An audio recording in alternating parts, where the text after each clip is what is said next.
Hi everyone, welcome back for another story time. I'm Miss Julie. Today I'm going to read this book. It's called It's Not Little Red Riding Hood. It's written by Josh Funk and illustrated by Edwardian Taylor. This is the third book in a series of fractured fairy tales. There was It's Not Jack and the Beanstalk, It's Not Hansel and Gretel, and now this one. It is just as funny as the other two. I love it. It's Not Little Red Riding Hood.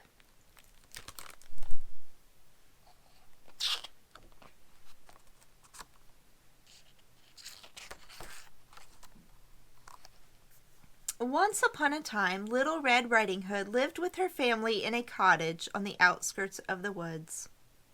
Hey! Someone's talking about us! Everyone loved Little Red, especially her grandmother. Little Red's grandma loved her so much that she sent her a red cape with a hood she had just sewed for her. That's why they call me Little Red Cape and Hood. No, they call you Little Red Riding Hood. Oh, do I ride the cape? Is it like a magic carpet? No, it's just attached to the hood. Oops, not anymore. Red, what did you do? Maybe Grandma can fix it. It's a good thing we're heading to her house in this story. One day, Grandma became ill. Little Red's mother packed a basket filled with all sorts of food and asked Little Red to bring it to Grandma. I have to carry this? Yes. And I'm supposed to go by myself to Grandma's house? You got it. Is there at least some medicine in the basket? No. So just to recap, you're sending a child carrying a giant basket into the woods all alone? Yes. Okay, you're in charge. Little Red began the journey to... Little Red, you're supposed to be on your way to Grandma's house. Sweet jelly, I completely forgot. I'll leave right now. But you said we'd play Rolling Stones with the Beatles. Sorry, sis. We can toss rocks down Insect Hill another time. Hurry up. Your sick grandma needs you.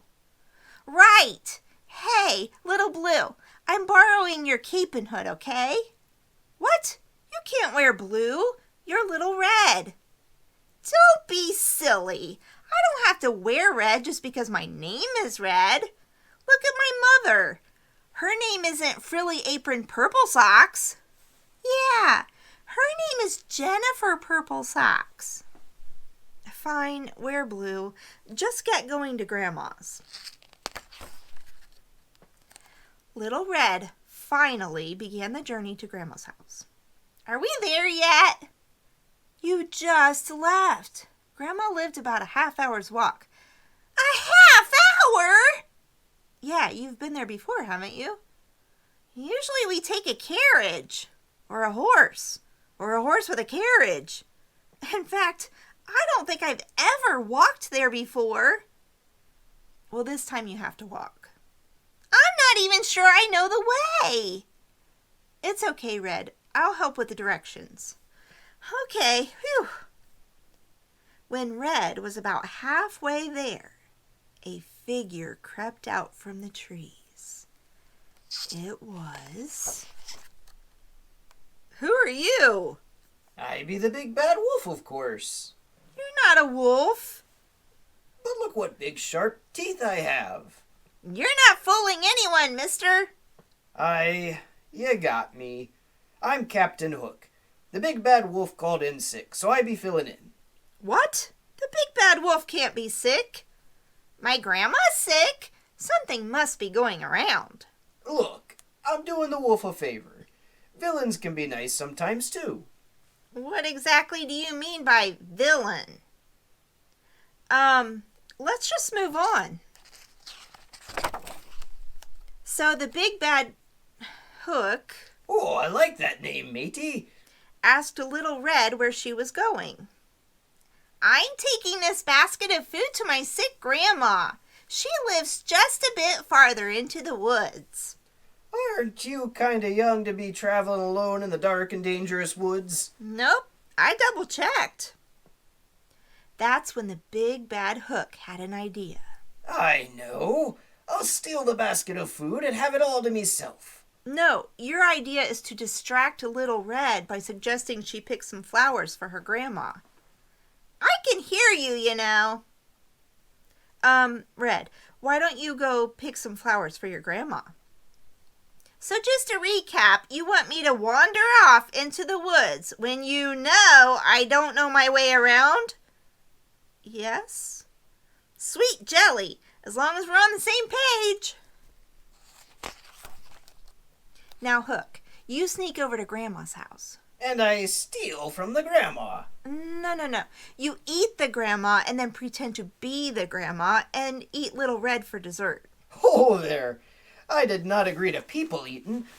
And why couldn't the wolf just eat Little Red and then eat Grandma? Why the complicated plot with all the trickery? Hey, I'm the storyteller here. I'm not telling you how to do your job, am I? Actually, that's exactly what you'll be doing. Oh, right. The big bad Hook knocked on Grandma's door and pretended to be Little Red. Wait, who am I pretending to be? I thought I was pretending to be the wolf. Just pretend to be Red. Ahoy,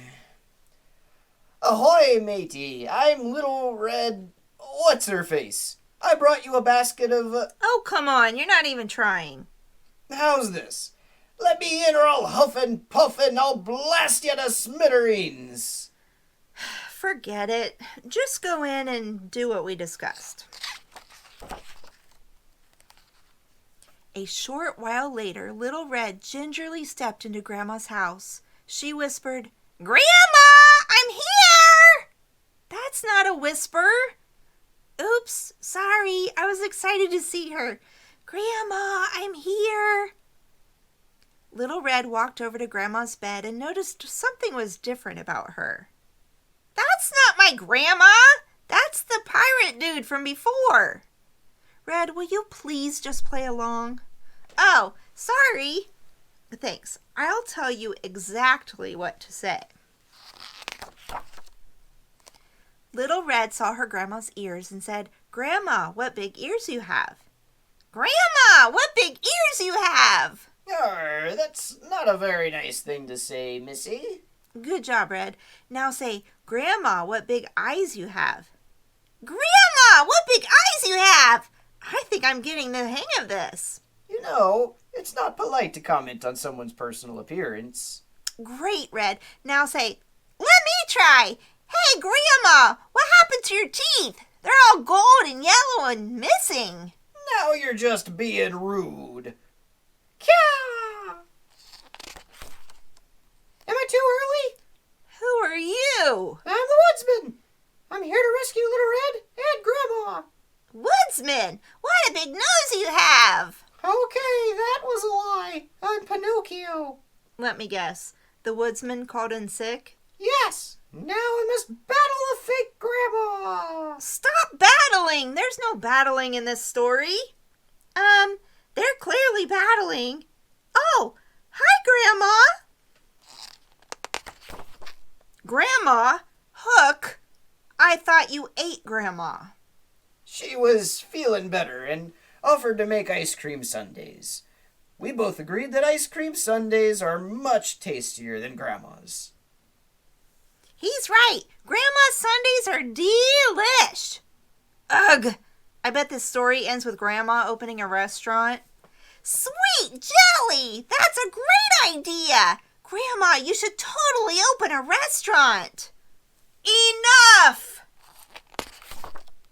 None of this is part of the story.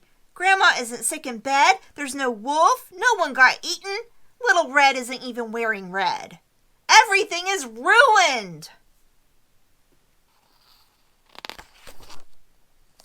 So, just to recap, you wanted to tell a story about a girl who takes a walk in the woods and gets eaten by a wolf?